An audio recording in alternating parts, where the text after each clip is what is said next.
The answer to 99 out of 100 questions is money.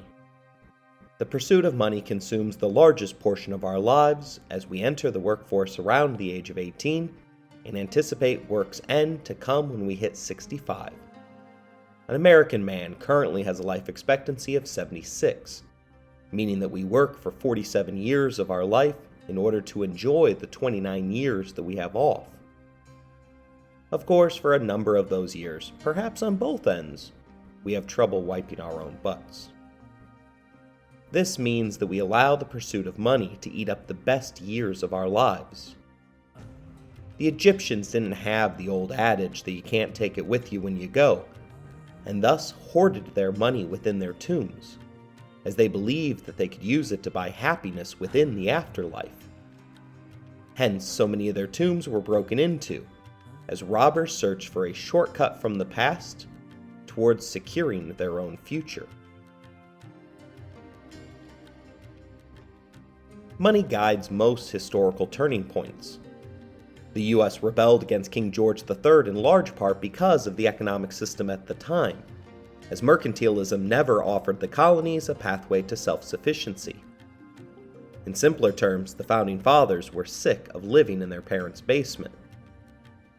The Europeans ravaged the globe, searching for the 3 Gs: gold, glory, and God. But whenever these 3 goals came in conflict, it was always gold that was pursued above all else. For instance, Francisco Pizarro, the Spanish conquistador who faced off against the Incans, clearly sought glory. After all, he faced an empire of 100,000, with just 140 of his own. Upon the arrival of his opponent, the conquistador sent out his friar to offer up the chance to convert to Christianity, thereby embracing the glory of God. In exchange, the indigenous leader had brought furniture made of gold and silver, carried on a litter filled to the brim with emeralds. When the Incan discarded the useless Bible, it was written in Spanish and lacked pictures, the Spaniards threw away their understanding that their God had declared that thou shalt not kill, and proceeded with a slaughter for the ages. Religion has attempted to fight back against gold. The entire New Testament can be read as a rejection of modern economic theory, devoting entire chapters to Jesus' rants against banks that required interest payments. It isn't just the Christians either, as every established faith attempts to answer the inevitable questions that swirl around money. Who has it? Who wants it? And how do I get it? The Jewish faith believes that it is God who gives you your wealth. Far from being the root of all evil, the Buddhists declare money to be a neutral force in the world, enabling you to either pursue good or evil. Hinduism, on the other hand, essentially tells you that you have no chance of escaping the pyramid of life and breaking reincarnation's cycle if you don't have the means to engage in serious works of charity. In that faith's reasoning, your time spent helping others is wonderful, but money often acts as a multiplier, allowing you to accumulate enough points to reach moksha. The Islamic Hadith, the secondary religious text written by the Prophet Muhammad, gives the most graphic metaphor regarding wealth, telling us that whoever is made wealthy by Allah and does not contribute enough of his money to charity, then on the day of resurrection his wealth will be made into a bald-headed poisonous male snake with 2 black spots over the eyes. The snake will encircle his neck and bite his cheeks and say, "I am your wealth. I am your treasure."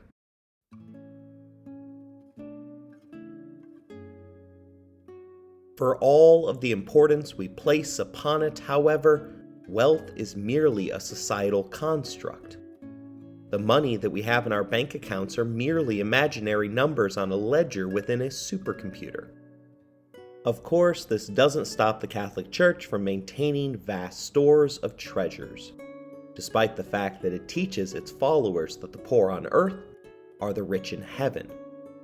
Some accounts have the Catholic Church's assets valued at more than $30 billion. Per capita, the Church of Latter-day Saints, more commonly referred to as the Mormon faith, is even richer than that. Profitability thus seems to be important to Christian faiths, despite Matthew proclaiming that you cannot serve both God and money, as well as the gem that it is easier for a camel to go through the eye of a needle than for a rich man to enter the kingdom of God. History is likewise obsessed with wealth, often elevating the world's richest men and women onto a pedestal for all to behold. From Robin Leach's Lifestyles of the Rich and Famous to the world of the Kardashians, the rest of us regularly tune in to see how the top 1% live. Caesar, Cleopatra, Alexander, Napoleon, Catherine, Elizabeth, and on have all had their reputations enhanced by their wealth. The obsession has been with us from the very start, as the world's oldest documents aren't a collection of the deeds of elite early men and women, but rather the recording of tax payments and the accumulation of debts and the ownership of property. Historian Yuval Noah Harari goes so far as to argue that the main impetus for mankind's development of writing was so that he could better keep track of the economic measures of our societies. Even one of humanity's oldest sayings gets lawyered by money. As the fictional character of Marshall Erickson pointed out when his friend Barney Stinson repeated the belief on How I Met Your Mother that prostitution is the world's oldest profession. In rebuttal, Marshall poses the thought, if true, how did the prostitute get paid?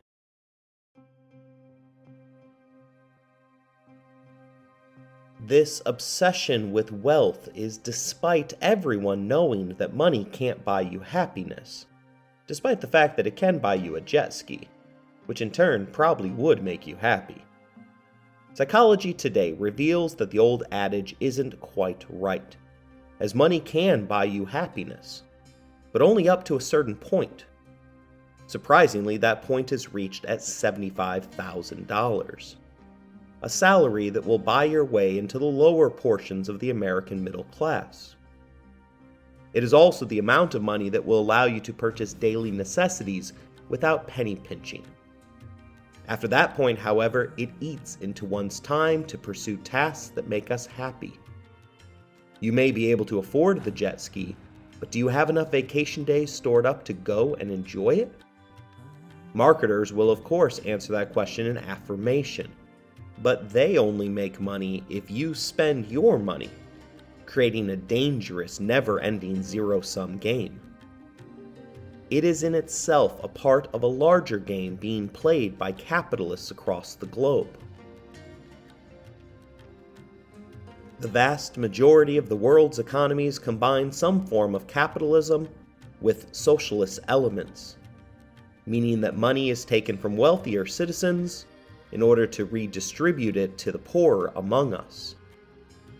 The public school system, subsidized public transportation, libraries, as well as locally government-funded police, medical, and fire units are all examples of socialist reforms that are now built into the capitalist model.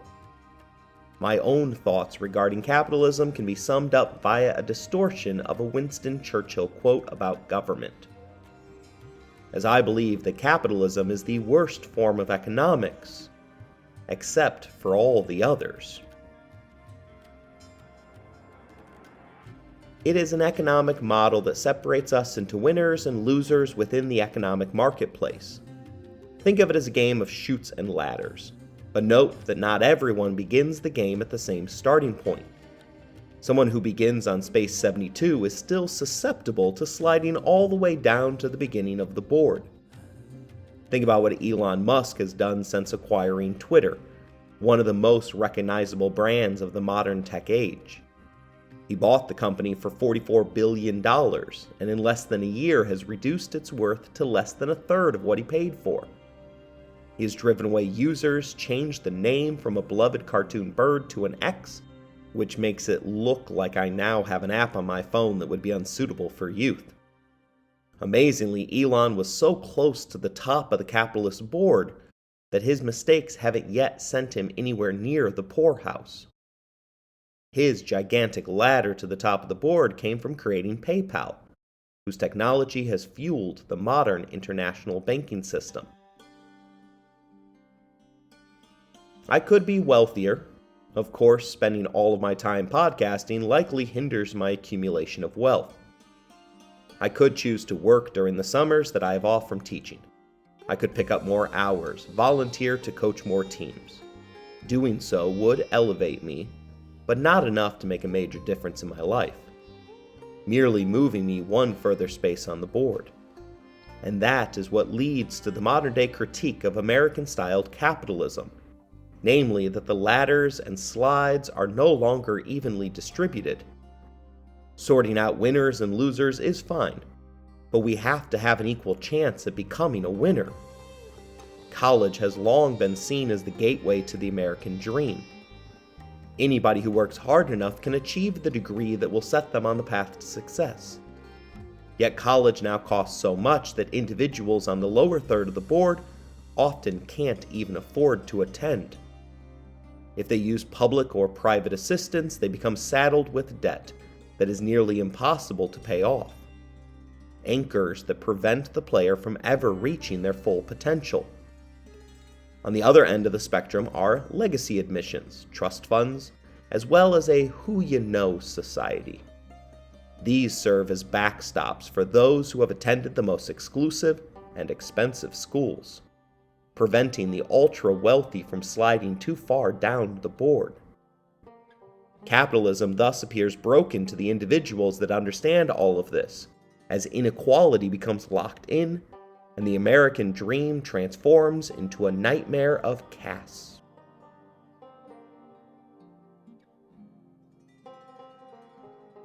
As bad as it appears, however, the ills of the modern-day system of capitalism pale in comparison to history's most cautionary tale, that of the East India Company.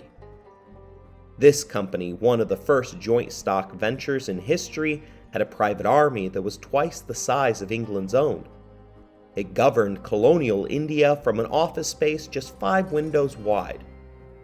Millions died in order to boost the stock price for its shareholders, something that pure capitalists would likely still applaud today as good business practices. The lesson of the East India Company's malignant form of capitalism is worth visiting in the modern day, as corporations now run far too much of our lives. In their book, The Captured Economy, Brink Lindsay and Stephen Tellis document how these corporations capture public policy through shameless lobbying for laws that serve to only benefit themselves. Corporations have even won over public opinion on the issues, as comedian and activist Jon Stewart suggests when he asked, "Why is it that if you take advantage of a tax break and you're a corporation, you're a smart businessman? But if you take advantage of something that you need to not be hungry, you're a moocher?"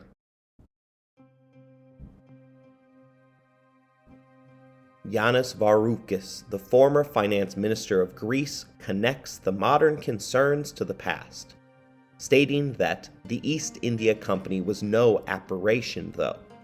It was the template for many subsequent corporations. Liberals betray themselves the moment they turn a blind eye to this kind of hyper-concentrated power. This is why trading in apples does not even come close to trading in shares. Large quantities may produce, at worst, lots of bad cider. But large amounts of money invested in liquid shares can release demonic forces that no market or state can control.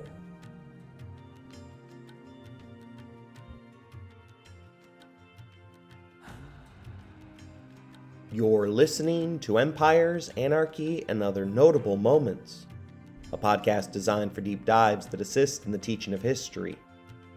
This series focuses upon the East India Company.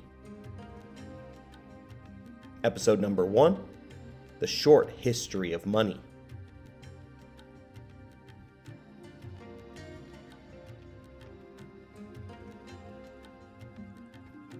Nomadic hunter-gatherers had no money. They shared their goods and services through an economy of favors and obligations. Theirs was the original communal economy, one from which Karl Marx derived his economic model from. As we shifted to complex societies, individuals began to specialize in different fields. Doing so allowed us to become experts within our fields. This wasn't the game changer that money needed to take over our lives, as the workforce of the world's oldest civilization, Sumer, still consisted of 90% employed within the realm of food production. The remaining 10% worked on behalf of the society in order to be paid in food. A strict and rigid hierarchy of value hadn't yet been established, and their first attempt to do so was quite flawed, as PBS informs us that the first currency ever used were cows.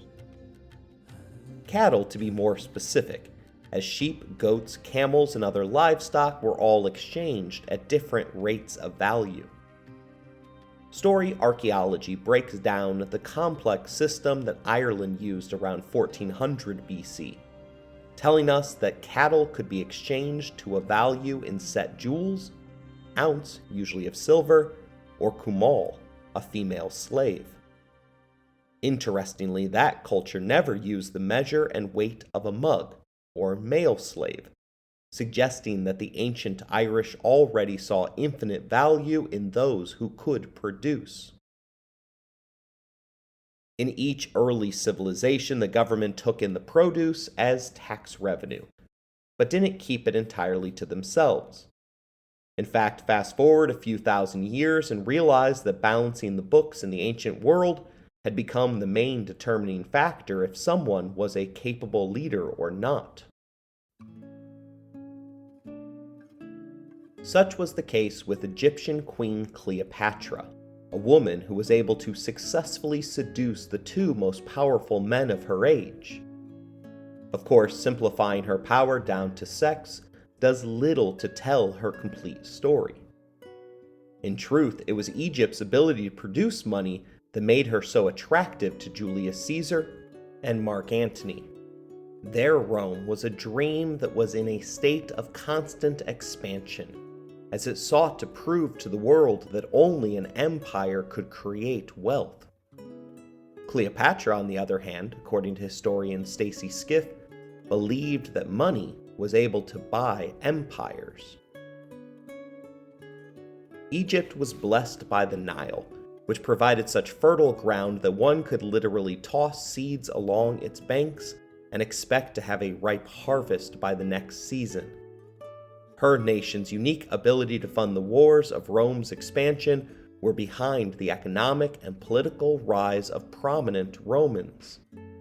The fact that a woman was behind the rise of Rome must be a disturbing blow to all of the chauvinistic males that spent far too much time in 2023 thinking about the Roman Empire while on TikTok.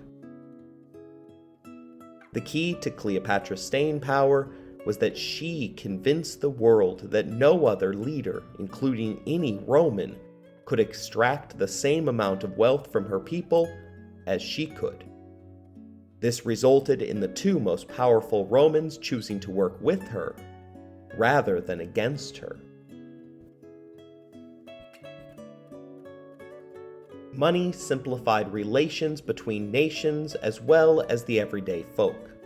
Harari writes that in a barter economy, every day the shoemaker and the apple grower will have to learn anew the relative prices of dozens of commodities. If 100 different commodities are traded in a market, then buyers and sellers will have to know 4,950 different exchange rates.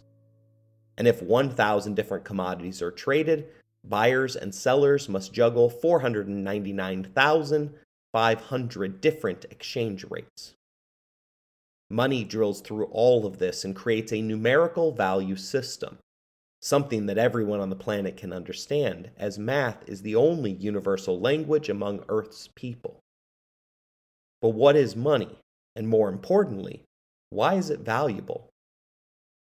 The ancients understood the value of a calf, a creature that would grow in value as it put on weight, but one that would lose value if you held on to it too long. The greenbacks in my wallet happen to just be paper, easily torn, written on, or disposed of. I, of course, wouldn't do that, as it would be an incredible waste. After all, that paper money can buy me far more sheets of paper with which to waste. Money is valuable because we all agree that it has value. It is an intersubjective reality that Harari notes exists solely in people's shared imaginations. Today, we don't even back our money with anything tangible, such as gold. The US ended that practice in 1971 in order to stave off inflation. On August 14th of that year, you could turn in all of your paper money and be assured of receiving gold from Fort Knox and other government depositories. The next day, you couldn't turn it in for anything. Did the sky fall? No. In fact, there was literally no difference, because we had already come to assign a value to paper money. But there have been times when we didn't coalesce around one form of money. In the 15th century, many nations of the world utilized cowrie shells as their primary currency.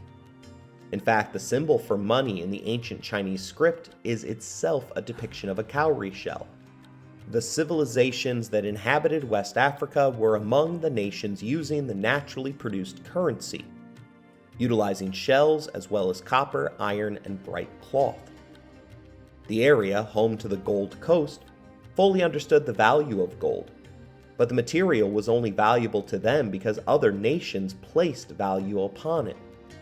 After all, the material wasn't strong enough to build anything useful, such as a plow. Europeans, chasing the stories of Mansa Musa, the world's richest man, came calling for West African gold, but found something even more valuable. This, of course, were slaves, readily available within the already established trans-Saharan slave markets. The Europeans soon exploited the Africans' currency choices, importing vast amounts of cowrie shells from the corners of their empires, which spanned the globe. They discovered the fabrics that interested Africans and mass-produced them, utilizing slave labor just offshore from the markets via African islands, which they had claimed through force of arms. Soon they were purchasing vast amounts of slaves and gold for shells and shirts. In the 1800s, the world powers pulled the greatest switcheroo in history, consolidating beneath the gold standard, dictating to the rest of the world that gold was the only thing that truly counted as money.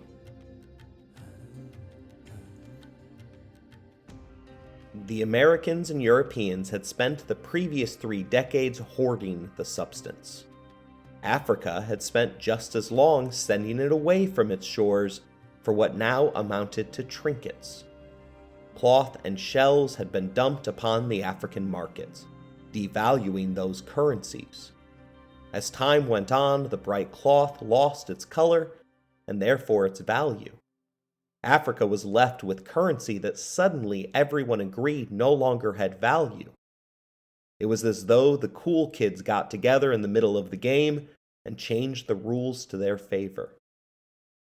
In the first half of the exercise, they had convinced their opponents to eagerly give away vast quantities of gold, which was now the universally agreed upon definition of money, as well as a large portion of their workforce. Those laborers were then forcibly put to work in the Americas, mass-producing cash crops such as cotton and sugarcane, the trade of which lined the pockets of Europeans, as the West's access to cheap labor enabled the production of each, resulting in an explosion of wealth.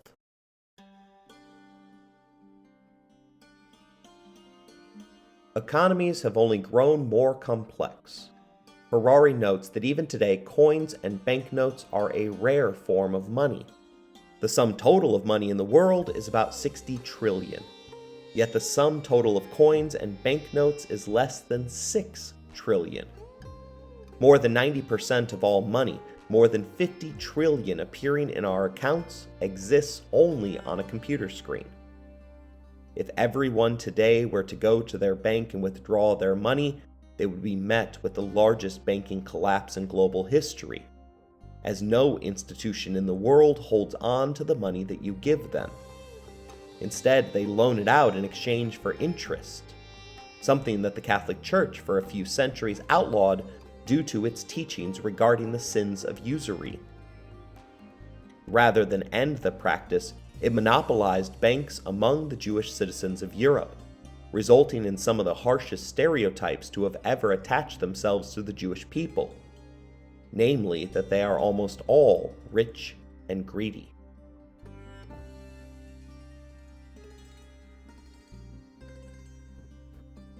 Christians would take out loans from time to time that they were unable to pay. When that happens, it's natural to be upset at the bankers who won't loan you the money that you believe will help you dig yourself out of the hole that you're in. Not every bank is successful, but that isn't going to be something that they will tell you. Instead, they all project an air of invincibility as you want to belong to a profitable bank.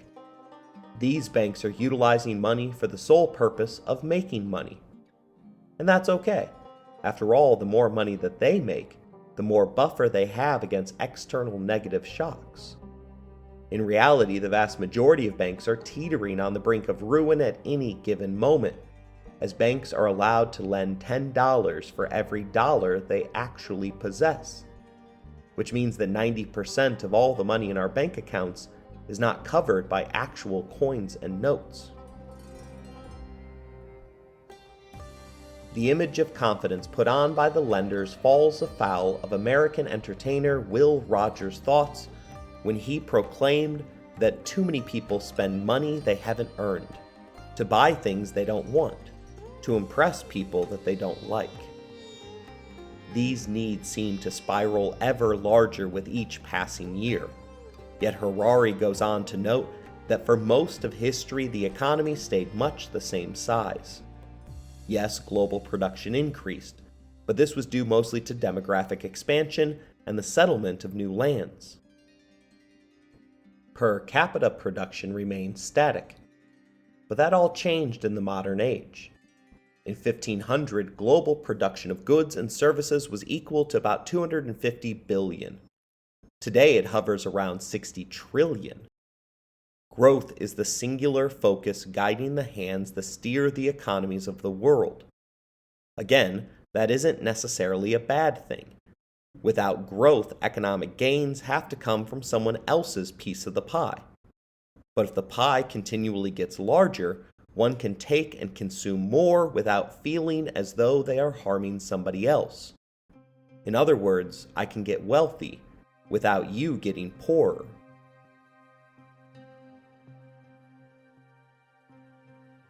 That thought runs counter to the socialist elements that have embedded themselves into modern-day capitalist nations such as France, England, and Canada.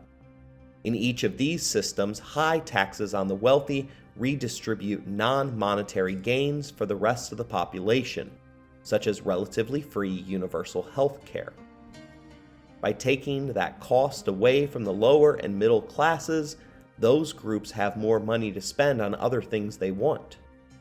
It isn't just because of the goodness of their hearts, however, as the lower and middle classes are far better at spending their money on tangible things that drive the modern consumer economies. That was driven home to me when George W. Bush pushed patriotic consumerism in the wake of the 9/11 attacks, which ushered in a nationwide recession. Vox reminds us that, in an address to the nation on the evening of the 9/11 attacks, President George W. Bush reassured the public that our financial institutions remained strong, and the American economy was still open for business. He would go on to tell people to get down to Disney World in Florida to help shore up the country's hurting airlines. Vice President Dick Cheney called for the public to stick their thumb in the eye of the terrorists by not letting what had happened in any way throw off their normal level of activity. political leaders declared that the terrorists hate our freedoms of speech, of religion, and apparently of the ability to snap a picture with Minnie and Mickey and buy stock in Exxon. That is how important maintaining upward trajectories of growth are to those who hold the reins of power.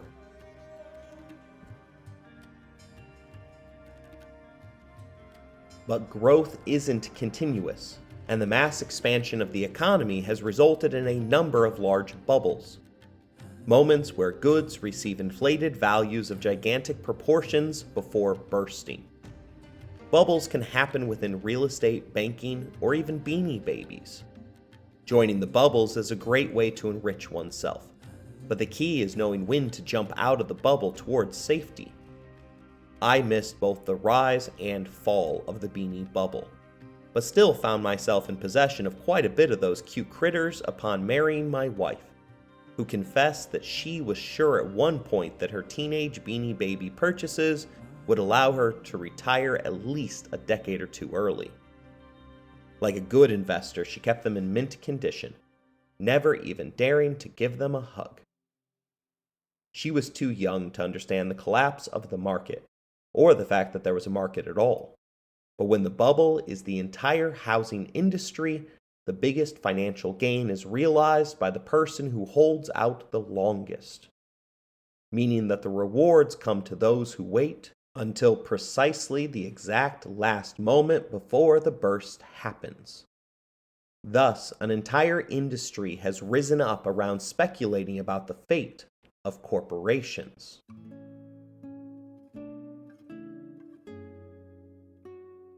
In January of 2021, Wall Street investors were betting against the company GameStop, which primarily sells video games and their merchandise. The subreddit group r/Wall Street Bets decided to get involved and began to purchase up the stock of the dying company for as low as $3 a share.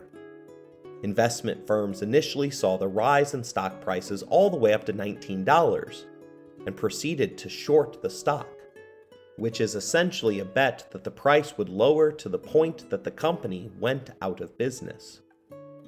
It was here that the craziness began, as small investors flooded the market with demand, raising the price of the stock to an astonishing $347. While that doesn't sound a lot, keep in mind that it was a $343 profit in 10 days if you bought your share when it was only $3. Not only did the little guy make out like a bandit, but the Wall Street firms who had bet incorrectly lost $6 billion in the episode. Netflix even made a film about it, titled Eat the Rich, the GameStop saga. The interesting thing that episode shows us is that this moment of great gains for some and disastrous losses for others wasn't a fatal design flaw within capitalism. Rather, it worked exactly as it was designed. The combination of economic growth, credit, and speculation all came together to form the stock market, which is itself a shared illusion of economic activity. Stocks have value because we agree that they have value. Much like we, for a few years at least, agreed that cryptocurrency and NFTs had real value. That stock goes up as the value of the company rises, and it falls as the company falters. One of the factors that are included in all of this, however, is confidence.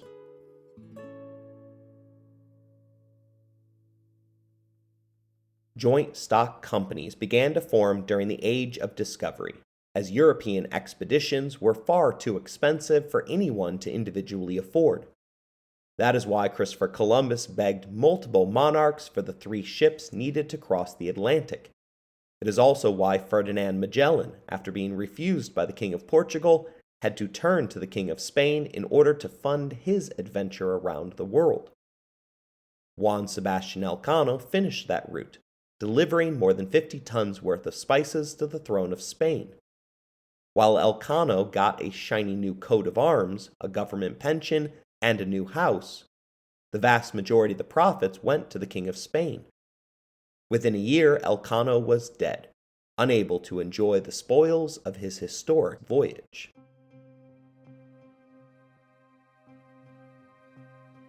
Wanting a piece of the pie themselves, well-off individuals banded together within these joint stock companies in order to pool together their wealth in order to limit their financial risk to a failed expedition, meaning that I could buy 10% of the company's stock in order to share in 10% of the profits.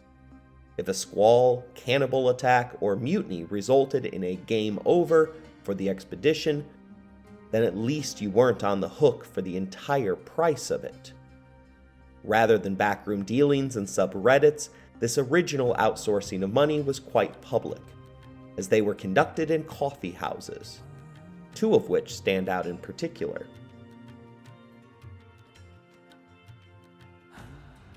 Jonathan's coffee house in London had always been a hot spot for those who plotted to rule the world. After all, it was there that several patrons were implicated in a plot to assassinate William III.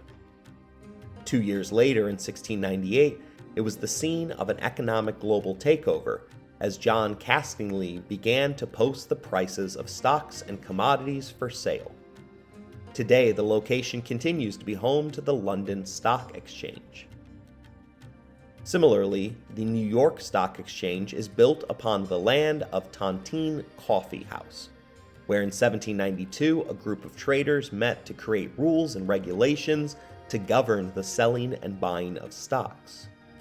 It was within these two centers that the West grabbed a hold of the global economy and never let go, as whoever sets the rules to the game will always grant themselves the largest advantage.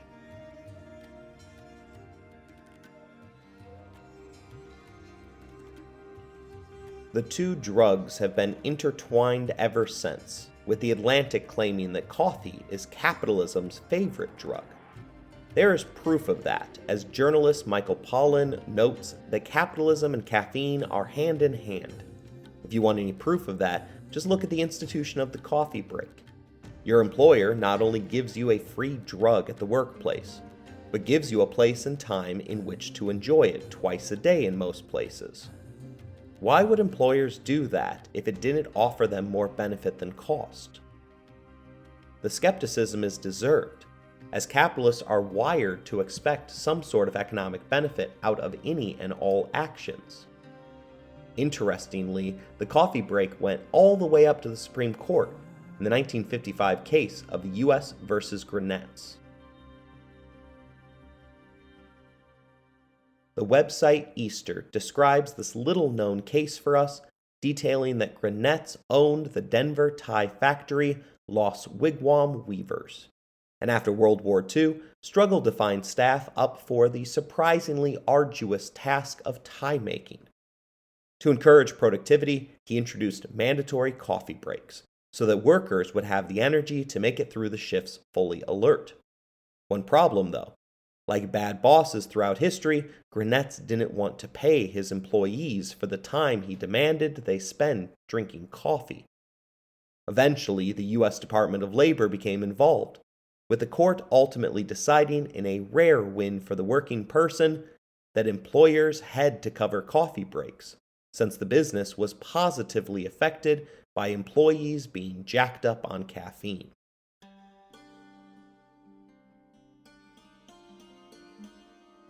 Confidence in one hand and coffee in the other, the men that primarily made up the customers at Jonathan's coffee house decided to take on the world in their never-ending search for profit. It soon became normal for a joint stock company to run a colony. The first joint stock company in America, the Virginian Company of London, was tasked with producing a profit in Jamestown. France's Mississippi Company founded New Orleans, and the Dutch West India Company settled both New Jersey and New York.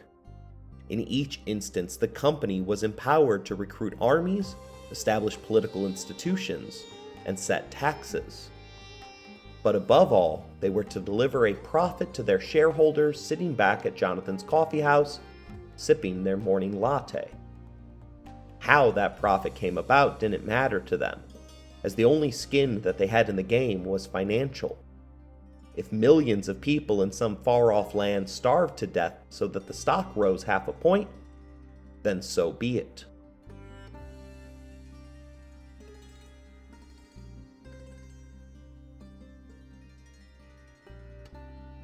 It was with all of this in mind that the East India Company was established. Like all gamblers, the initial investors didn't think about the companies that had previously failed, but instead focused on those that had succeeded, particularly the Dutch Company of Distant Lands, which had been founded in 1594. That venture had returned from Indonesia with 800 tons of pepper, 200 tons of cloves, as well as large quantities of cinnamon and nutmeg. Historian William Dalrymple notes that the voyage made an unprecedented 400% profit. One of the reasons that capitalism and casinos are so resilient is our inability to ever be satisfied.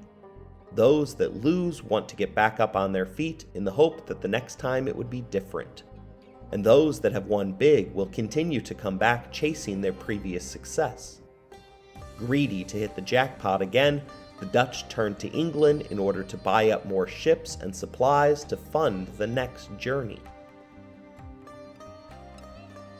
That spooked England, who also sought the riches afforded by the spice trade, and on December 31st, 1600, 218 investors received a royal charter to form the British East India Company. Dalrymple writes that it turned out to offer far wider powers than the petitioners had perhaps expected or even hoped for. As well as freedom from all custom duties for their first 6 voyages, it gave them a British monopoly for 15 years over trade to the East Indies, a vaguely defined area that was soon taken to encompass all trade and traffic between the Cape of Good Hope and the Strait of Magellan, as well as granting semi-sovereign privileges to rule territories and raise armies. The wording was sufficiently ambiguous to allow future generations of EIC officials to use it to claim jurisdiction over all English subjects in Asia, mint money, raise fortifications, make laws, wage war, conduct an independent foreign policy, hold courts, issue punishment, imprison English subjects, and plant English settlements. The company's flagship was a massive 900-ton vessel known as the Scourge of Malice. That incredible name was said to have been thought up by Queen Elizabeth I, and as such was an infamous ship, designed and known for raiding Spanish shipping throughout the Caribbean. Its name was soon changed to the Red Dragon, something that I find to be slightly less menacing. It set sail for the East India Company on February 13, 1601, along with 3 smaller escorts. Investors likely had to immediately reach for their antacid, as there wasn't enough wind to push the behemoth of a ship out of the Thames estuary for 2 months. And it wasn't like it was stuck at the dock, but rather the former Scourge of Malice humiliatingly stood unmoving in the channel, within eyesight of the city of Dover. It isn't how you start, but how you finish, and the rest of the journey ends up being quite profitable, as the Red Dragon returned on June 6, 1602. In its cargo holds were 900 tons of pepper, cinnamon, and cloves.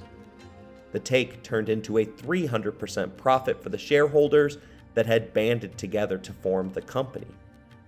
To these shareholders, it mattered little that most of the cargo had come from an illegally plundered Portuguese carrack. To them, like most capitalists, profit was profit, and piracy, which is such a sinister term, became known as a corporate takeover.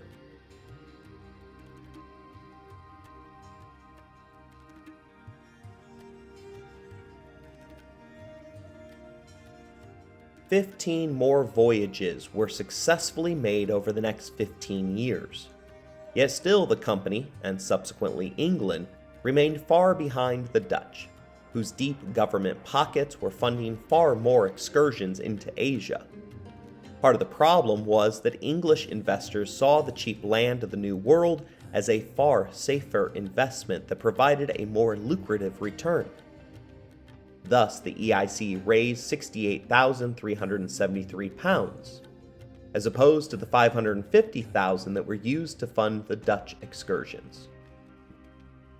You wouldn't choose wrong if you chose to purchase 100 fertile acres of Virginia for 10 shillings, rather than 10 shares of East India stock for £120. But there was a divide for who invested in which opportunity.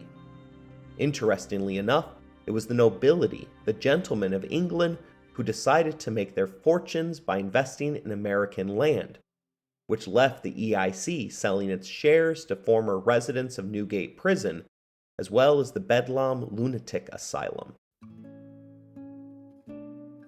These turned out to be the exact type of investors needed to prop up the risky venture, as the competition turned violent, with the company finding itself caught in the middle of the fighting between the Dutch and the English.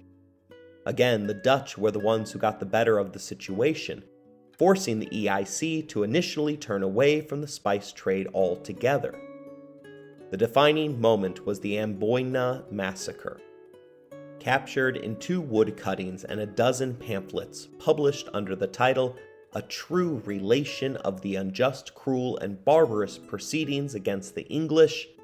The massacre involved 10 English merchants belonging to the EIC being waterboarded, placed on the rack, as well as having their limbs blown off with gunpowder.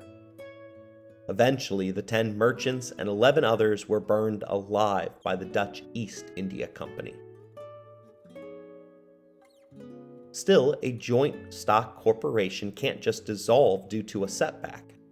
Even though the original investors would have long ago made a massive profit off of the company's early success, there would have been new investors demanding that they get the same from their money. Thus, the company pivoted away from the spice trade, this time focusing on cornering the less competitive markets of cotton, textiles, and indigo. Dalrymple points out that the source for all 3 of these luxuries was India.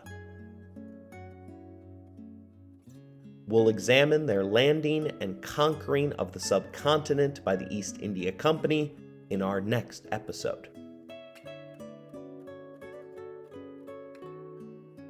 I hope you enjoyed today's episode. If you want to interact with the show, you can email us at resourcesbylowery@gmail.com. If you would like to financially support the show, please look in the show description for more information. As always, thank you for listening, rating the show, and spreading the word.